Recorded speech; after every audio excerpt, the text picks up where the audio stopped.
Hi hello ನಮಸ್ತೆ. ವೀರಶೈವಸ್ನ ಅಡುಗೆ ಪ್ರಿಯರಿಗೆ ಮತ್ತೊಮ್ಮೆ ಸ್ವಾಗತ. ಈ ದಿನ ನಾವು ತರಕಾರಿ ಶಾವಿಗೆ ಉಪ್ಪಿಟ್ಟನ್ನು ಹೇಗೆ ಮಾಡೋದು ಅಂತ ಹೇಳ್ಕೊಡ್ತೀವಿ. ಮೊದಲಿಗೆ ನಾವು ಒಂದು ಬಾಣಲಿಗೆ ಸ್ವಲ್ಪ ಎಣ್ಣೆ, ಹಾಗೆ ಸಾಸಿವೆ, ಕಡಲೆಬೇಳೆ, ಕಡಲೆಕಾಯಿ ಬೀಜ, ಹಾಗೆ ಖಾರಕ್ಕೆ ಹಸಿಮೆಣಸಿಕಾಯಿ ಮತ್ತು ಕರಿಬೇವಿನ ಸೊಪ್ಪನ್ನು ಚೆನ್ನಾಗಿ ಹುರ್ಕೊಳ್ತಾ ಬರಬೇಕು. ಹಾಗೆ ಈರುಳ್ಳಿ, ಅದು ಬ್ರೌನ್ ಬಣ್ಣ ಬರ್ತಾ ಇದ್ದ ಹಾಗೆ ಟೊಮೊಟೊ ಹಣ್ಣು, ಅದು ಎಣ್ಣೆಯನ್ನೇ ಹೊಂದ್ಕೊಂಡ್ಮೇಲೆ ನಾವು ತರಕಾರಿಗಳನ್ನ ಹೆಚ್ಚಿಟ್ಕೊಂಡಿದ್ವಲ್ಲ, ದಪ್ಪ ಮೆಣಸಿಕಾಯಿ, ಕ್ಯಾರೆಟು, ಬೀನ್ಸು, ಇವುಗಳನ್ನು ಹಾಕಿ ಚೆನ್ನಾಗಿ ಫ್ರೈ ಮಾಡಬೇಕು. ಜೊತೆಗೆ ಅರಿಶಿಣದ ಪುಡಿಯನ್ನು ಹಾಕಬೇಕು. ನಿಮಗೆ ಬಿಳಿ ಶಾವಿಗೆ ಬೇಕು ಅನ್ನೋದಾದರೆ ಅರಿಶಿಣ ಬೇಡ, ಇಲ್ಲ ಶಾವಿಗೆನಲ್ಲಿ ಅರಿಶಿಣದ ಬಣ್ಣ ಇಲ್ಲೇನೋದಾದರೆ ಅರಿಶಿಣವನ್ನು ಯೂಸ್ ಮಾಡಿ. ಹಾಗೆ ಎಲ್ಲವನ್ನು ಸಣ್ಣದಾಗಿ ತರಕಾರಿಗಳನ್ನ ಹೆಚ್ಚಿಟ್ಕೊಳ್ಳಿ. ಯಾಕೆಂತಂದರೆ ನಾವು ಇದನ್ನು ಹೆಚ್ಚೊತ್ತು ಬೇಯಿಸ್ತಾ ಇರೋದ್ರಿಂದ ಸಣ್ಣದಾಗಿ ಹೆಚ್ಚಿಟ್ಟಿದ್ರೆ ಚೆನ್ನಾಗಿ ಬೇಯುತ್ತೆ.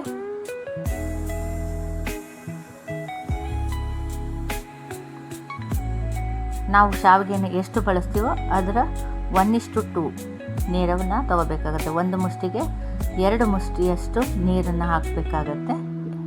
ಸೊ ಆ ಬೇಸ್ ಮೇಲೆ ನೀರು ಹಾಕ್ಕೊಂಡು ಜೊತೆಗೆ ಕುದಿಯುವ ಸಮಯಕ್ಕೆ ರುಚಿಗೆ ತಕ್ಕಷ್ಟು ಉಪ್ಪನ್ನು ಹಾಕ್ಕೊಳ್ಳಿ. ಚೆನ್ನಾಗಿ ಕಲಕಿ ಬಾಯ್ಲ್ಡ್ ಆಗೋವರೆಗೆ ವೆಯ್ಟ್ ಮಾಡಿ. ಇಂತಹ ಪದಾರ್ಥಗಳನ್ನು ನಾವು ಆಗಾಗ ಮನೆಯಲ್ಲಿ ಮಾಡ್ತಾ ಇರಬೇಕು. ಯಾವಾಗಲೂ ರೈಸ್ ಐಟಮ್ಸನ್ನೇ ಪ್ರಿಫರ್ ಮಾಡೋದಕ್ಕೆ ಕಷ್ಟ ಆಗುತ್ತೆ. ತುರಿದ ಕಾಯಿಯನ್ನು ಹಾಕಿ, ಈ ಕಾಯಿ ತುರಿ ಇದೆಯಲ್ಲ ಇದು ತುಂಬ ಟೇಸ್ಟನ್ನು ಹೆಚ್ಚಿಸುತ್ತೆ. ಸೊ ಹಾಗಾಗಿ ನಾವು ಕಾಯಿ ತುರಿಯನ್ನು ಯೂಸ್ ಮಾಡ್ಕೊಳ್ಳೋಣ.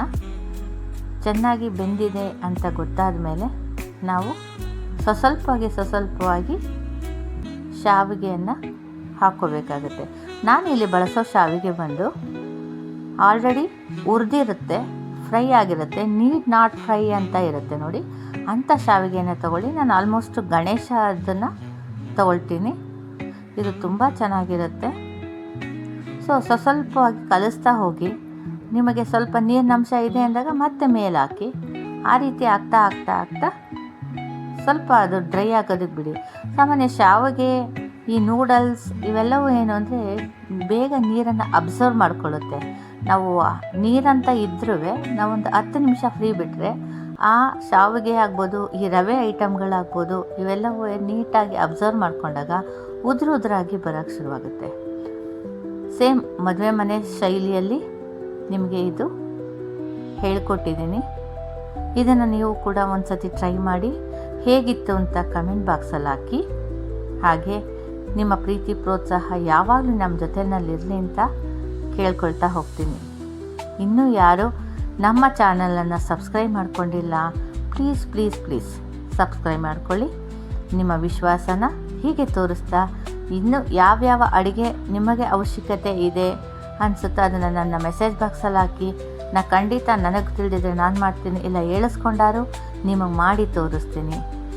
ಸೊ ಇನ್ನು ಯಾವ್ಯಾವ ರುಚಿನ ನೀವು ಟ್ರೈ ಮಾಡಿಲ್ಲ, ದಯವಿಟ್ಟು ನನ್ನ ಚಾನಲನ್ನು ನೋಡಿ ಟ್ರೈ ಮಾಡ್ತಾ ಹೋಗಿ.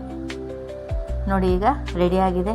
ಬೆಳಗಿನ ಟಿಫನ್ ಬಾಕ್ಸ್ಗೆ ಮಕ್ಕಳಿಗೂ ಕೂಡ ಅದ್ಭುತವಾದ ರುಚಿ.